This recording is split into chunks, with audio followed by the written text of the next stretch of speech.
Un marchio debole può diventare forte? Come? Il fenomeno del secondary meaning.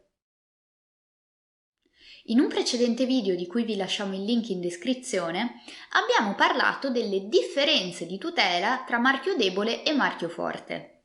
Riassumendo, il marchio debole è caratterizzato da una rilevante componente descrittiva e richiama significativamente la denominazione generica del prodotto che contrassegna.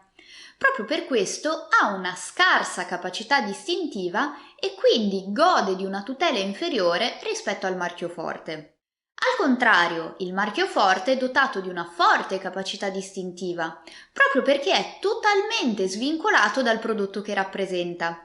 Si tratta quindi di un nome di pura fantasia che non richiama il prodotto. Di regola, un marchio registrato forte gode di un'altrettanto forte tutela giuridica. Infatti, nessun altro potrà fare uso di un segno uguale o simile. Se un segno presenta delle significative differenze rispetto al marchio forte, ma quest'ultimo è comunque riconoscibile, si configura un'ipotesi di contraffazione. Al contrario, se il marchio è debole, la tutela risulta attenuata perché sarebbero sufficienti delle modifiche minime per escludere la contraffazione. Ma è sempre così? Non proprio. In particolare in questo video parliamo di un fenomeno grazie al quale un marchio astrattamente debole dotato di scarsa capacità distintiva riesce a essere tutelato come un marchio forte. Si tratta del cosiddetto fenomeno del secondary meaning, che si fonda sull'articolo 13 del Codice di proprietà industriale. In base a questa disposizione di legge, possono essere registrati come marchi i segni che, anche se inizialmente privi di carattere distintivo, lo abbiano acquistato per l'uso che ne sia stato fatto. Nello specifico, quale uso del marchio debole potrebbe fargli acquistare un notevole carattere distintivo? Il marchio potenzialmente debole può acquisire una forte capacità distintiva se su di esso vengono compiuti significativi investimenti pubblicitari e di marketing. Nel video precedente avevamo fatto l'esempio del marchio iPhone.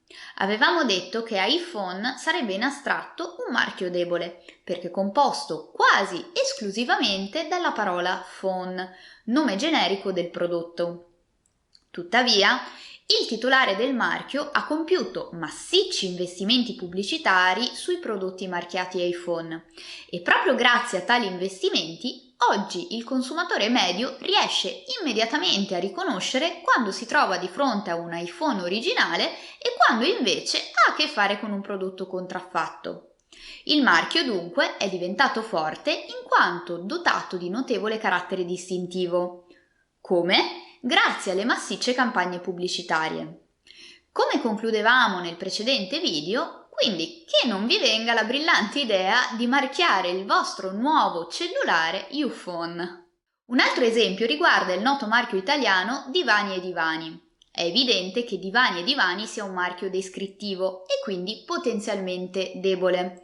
In quanto tale, dovrebbe essere sufficiente una sua minima modifica per escluderne la contraffazione e il rischio di confusione da parte del pubblico dei consumatori. Ciò nonostante, la giurisprudenza ha condannato il titolare del marchio Divini e Divani, che si era evidentemente ispirato al noto Divani e Divani, proprio per il carattere distintivo che l'ormai notorio marchio che contrassegna sofà e poltrone aveva progressivamente acquistato grazie all'investimento pubblicitario dei suoi proprietari. Iscrivetevi al nostro canale, abbiamo un'intera sezione dedicata al diritto commerciale. Per maggiori informazioni visitate il nostro sito e seguiteci sui social media.